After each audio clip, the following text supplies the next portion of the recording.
Waalaikumsalam.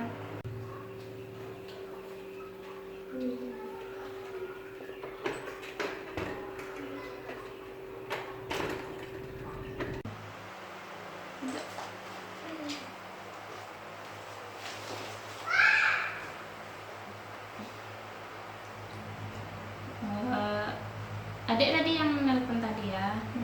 Siapa namanya? Saya Agnes, Bu. Oh iya, Agnes ya. Kelas berapa sekarang? Kelas 2 SMA. 2 SMA. Jadi udah tahu, udah pernah sebelumnya konseling? Belum. Jadi pertama Ibu jelasin dulu ya apa itu konseling. Jadi pertama itu konseling itu adalah proses pemberian bantuan kepada klien untuk membantu mengentaskan masalah yang dialami oleh klien tersebut. Jadi di dalam konseling itu ada yang namanya asas kerahasiaan. Jadi si klien tidak perlu takut, adik tidak perlu takut kalau nantinya masalah adik ini, karena masalah adik ini nanti bersifat pribadi, nggak boleh dikasih tahu sama siapa-siapa. Jadi di dalam konseling itu sudah ada namanya asas kerahasiaan. Jadi si konselor tidak boleh memberitahukan kepada siapapun masalah yang sudah diceritakan oleh kliennya. Nanti jika tanpa seizin kliennya ya. Jadi jika nanti diberitahu, konselor akan diberikan sanksi yang ini. Jadi pertama, masalah adik ini apa? Boleh diceritakan terlebih dahulu. Oh iya, perkenalan Ibu dulu ya. Ibu ini namanya Khairunisa. Ibu masih mahasiswi di Universitas UIN Sumatera Utara. Jadi permasalahan adik ini dulu pertama boleh diceritakan dulu bagaimana? Saya itu kan gini, Bu. Saya lagi duduk di bangku 2 SMA. Jadi orang tua saya itu sering sekali itu ibarat kata broken home. Oh, jadi sekarang masih tinggal sama? Masih tinggal sama tapi berantem aja gitu ya? Berantem. Selalu berantemnya itu di depan saya. Jadi saya itu selalu setiap hari, setiap pelajaran yang diberikan oleh guru itu saya kayak langsung stres gitu menghadapinya, langsung kayak kepikiran gitu. Jadinya semua kegiatan saya tuh jadi malas untuk ngapa-ngapain karena saya tuh selalu pikiran saya tuh dipikirkan oleh orang tua saya. Jadi masalah adik ini masalah keluarga ya. Yang harusnya adik ini belum pantas untuk mendengarnya seperti itu, perkelahian antara kedua orang tua nanti, karena itu berdampak buruk kepada adik nantinya. Apa sekarang ini adik sedang menjalani sekolah di kelas 2 SMA ya? Jadi bagaimana sekarang proses pembelajaran adik itu, bagaimana, apakah lancar?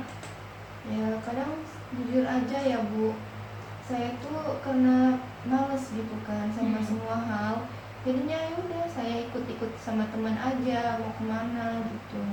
Dan kadang kalau diajakin saya merokok, ya saya merokok aja demi tenangkan pikiran gitu, Bu. Jadi adik ini udah termasuk ke pergaulan bebas ya, karena ibu melihat dari gaya-gaya adik ini udah termasuk udah termasuk ke pergaulan bebas, karena adik ini sudah merokok. Kan adik ini kan perempuan, jadi tidak bisa perempuan itu merokok. Kalau udah merokok itu, apalagi masih SMA, itu udah termasuk ke pergaulan yang bebas. Jadi tidak ada yang memperhatikan. Adik ini punya berapa saudara? Cuman saya sendiri. Saya sendiri ya. Cuman perempuan sendiri ya kan. Jadi bagaimana sekarang keadaan orang tuanya? Apakah masih berantem, masih ini? Masih sering juga. Masih sering. Jadi berantemnya di depan adik terus. Adik ini kalau sekolah tetap masuk atau gimana? Kadang-kadang aja, Bu. Kadang-kadang.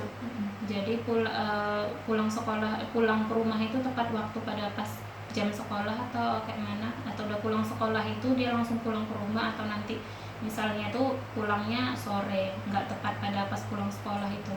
Saya pulang sekolah itu ya gimana? terserah saya, keinginan saya mau apa. Jadi saya nggak dicari juga gitu. Jadi orang tuanya nggak pernah nanyain. Enggak. Jadi di sini ibu akan memberikan solusi dulu sama adik ini, pencerahan gitu kan. Jadi cobalah ditanyakan dulu, kita jangan mengikuti ego sendiri. Kita jangan mengikuti, misalnya kalau orang tua kita kayak gini, kita jangan mengikuti ego sendiri. Aku juga harus kayak gini. Aku tuh nggak diperhatikan. Jangan kita, walaupun kita merasa diperhatikan, tapi jangan kita melakukan perilaku yang semena-mena. Itu dapat memicu pertengkaran orang tua itu lebih tinggi. Pertama, adik ini pas sebelum orang tuanya sering berantem itu, adik tahu penyebabnya apa? Saya sih nggak tahu Bu, karena saya masih terlalu kecil untuk harus tahu. Jadi pas adik ini sebelum berantem itu, sebelum orang tuanya berantem, apa perhatiannya apa lebih ke adik? Lebih sih Bu, selalu dimanjain gitu. Sekarang nggak diperhatikan ya kan.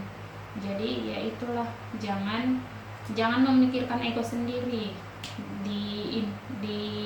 Kalau bisa pun adik ini kan perempuan, adik bisa bicara sama orang tua ibu, atau ibu kan biasanya perempuan itu lebih dekat kepada ibunya. Jadi adik ini mungkin bisa cobalah untuk menasehati orang tuanya, kayak mana mak, jangan kayak gini. Di sini masih ada apa, siapa namanya tadi? Agnes. Di sini masih ada Agnes yang masih sekolah. Agnes perempuan, mama juga jangan memikirkan ego sendiri. Jangan nangis, minum dulu. Minum dulu, tenangkan pikiran.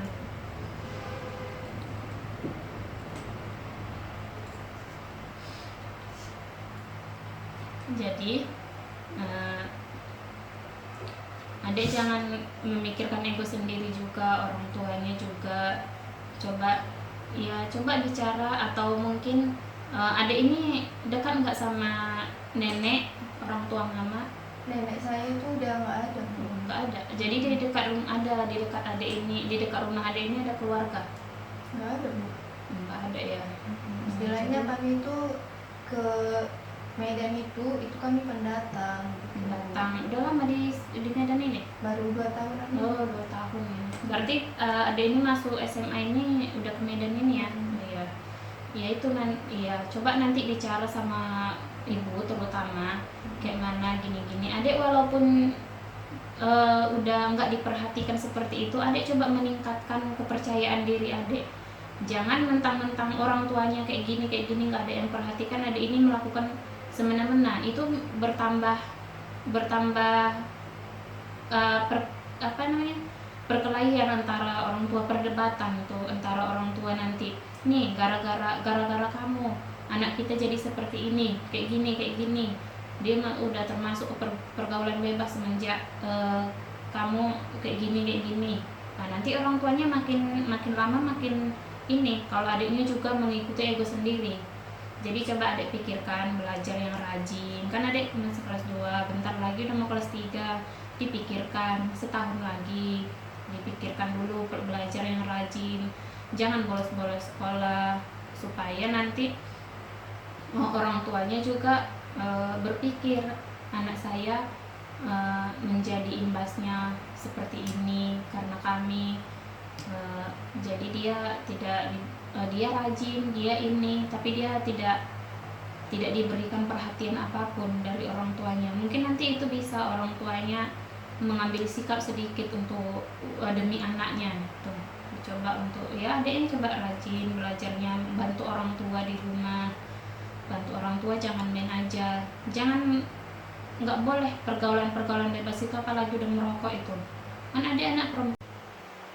Jadi adik ini jangan mengikutkan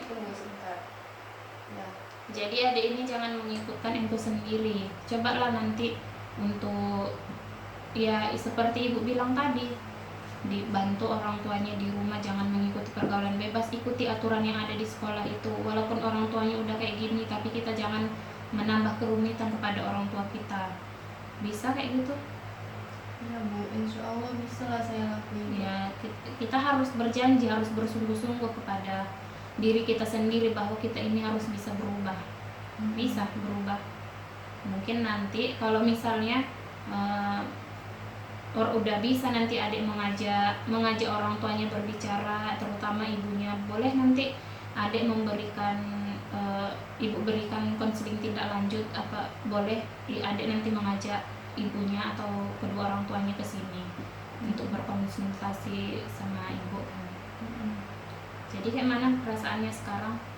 Saya sih merasa agak tenang Bu. Saya ngerasa ibu itu ibu sendiri gitu. Jadi ya nanti ya kalau kayak gini kan udah bisa lah nanti ditengok perubahannya ya Dek. Nanti telepon aja nanti ibu lagi kalau mau konsultasi lagi. Ibu siap membantu. Apalagi kan adik ini sudah menganggap ibu kayak ibu sendiri pun kakak atau ibu ya. Jadi kita bisa lebih dekat nanti. Ibu akan memberikan konsultasinya yang ini, atau bisa menasihati orang tuanya, nanti ibu boleh diajak ke sini. Di nasihatnya didengarin. Iya Bu. Jangan diikuti pergaulan-pergaulan yang nggak bagus ke sekolah itu. Ikutin aja aturan dari sekolah. Mungkin itu saja dari ibu. Makasih lah ya Bu. Saya Minum pamit lagi? Bu. Oh, udah? Udah Bu. Udah sore juga. Oh, iya. Makasih banyak ya Bu. Iya.